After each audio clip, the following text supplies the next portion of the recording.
out for this so I can scroll through the comments and as well as Instagram to answer some questions. So we'll go ahead and jump right into it. Most of these questions involve FedEx. A few of them involve the Cummins that I have. So first off, people wanted to know what happens after you get bit at a house. What then happens from that point on. I don't know if this is the case all the time, but this is what I was told. This is what I do now. So the house that I got bit at, I drive up there with both my doors closed. I honk the horn, or I call them to see if they'll come outside and get the box from me. And if they don't, then I can put a a tag in their mailbox saying, hey, I came here to deliver, you weren't here, please come outside and get the box from me, or I can't deliver it. So that's basically how we handle that. Now if they refuse to, then I will code the box, 3 days in a row, we don't deliver the box anymore. They have to go to the terminal and pick it up. So, I mean, we still go there, and there's still a risk of the dog getting to us, because if we have a big box and we have to open these doors, the dog can still shoot in. But for the most part, the owners are pretty courteous after the first time, we get bit. We usually don't have to deal with them too much. Now, there are some houses that they just refuse to put the dogs up or do anything with the dogs because it's not the dog's problem. It's not, it's the delivery driver, which I don't know how that makes sense. But anyway, that's that. I had someone else wanting to know how the GPS works on these scanners, and I honestly haven't really used it that much. So if I run a route that I don't know, I will, every now and then use the GPS. But basically, you'll click the details down here, and it'll bring up a little thing that says directions. Well, you click on that, and it'll actually bring up the directions. Now, this one right here says the destination does not contain plotted latitude, longitude coordinates. So some have that problem, which I don't know if that's with FedEx or if that's with the scanner, but I typically don't use the GPS because I usually run the same route every day.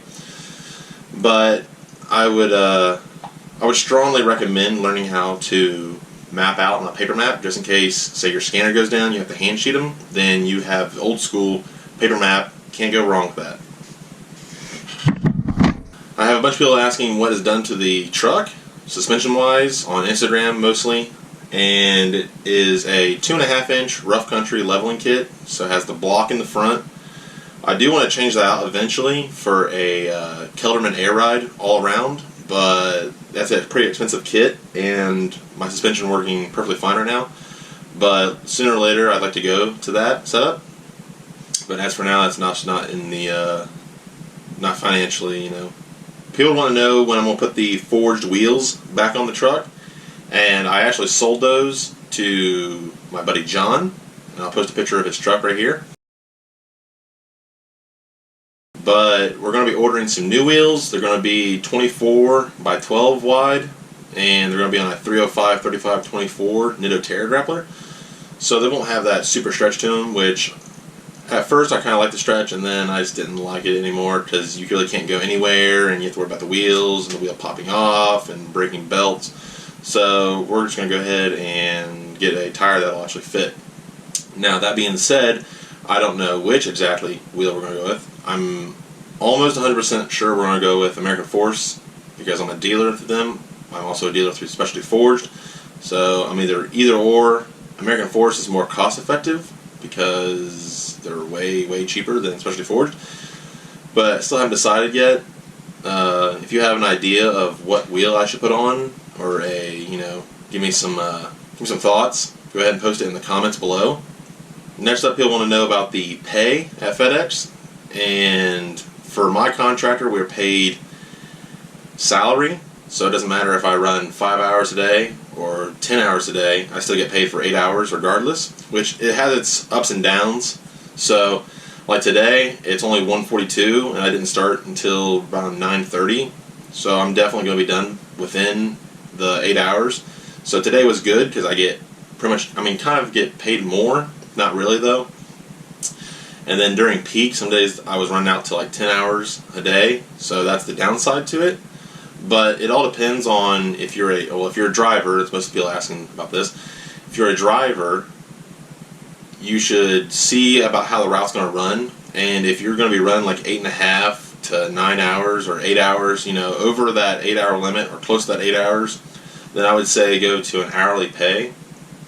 But if you're going to be running like 5-6 hours a day, you're still going to run, you know, 150, 200 stops a day. So a lot of stops, but you're done in like 4 hours. That's what John's route is. I would say go salary because you're getting paid extra for getting done early. So that's the way it works around here at least, and that's my advice to you if you're going to be a driver and you want to know what the pay is. Then I had a bunch of people asking about the giveaway, and so the giveaway is still on. It's going to be 1,000 subscribers gets the rock lights. So we're going to make a video as soon as we hit 1,000. So we're going to make a video as soon as we hit 1,000 subscribers, and whoever comments on that video is entered into the giveaway, but you also have to be subscribed. So then like a week later I will make a video and it'll give people time to comment on the previous video. So whoever's entered into it, last time we had 6 entries and someone actually won. So another YouTuber won. And then at 2,000 subscribers when we'll be doing the Monster Ram intake or the GoPro. So it's either going to be a GoPro 9 or if the GoPro 10 comes out before then it'll be the GoPro 10 probably.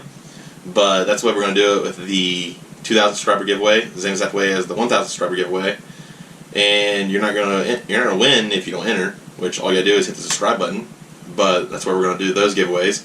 Now, if we get a lot of subscribers later on in the road, we'll probably do it a different way. But as for now, that's how we're gonna do it. So I'd love to do another Q&A video. So if you have any questions that you want to know about FedEx or the Cummins or anything like that I know about, go ahead and you can either send them to me on Instagram or you can either comment below on this video and I'll come back and look at them. But we'll probably do another Q&A here in another month or so. Just depends on how many questions we get. But as for now, I'm going to head on out here, finish these last 4 stops off, and head on back to the terminal and scan that call tag in and head on home to see Michaela. Don't forget to like the video, subscribe, and we'll see you next one.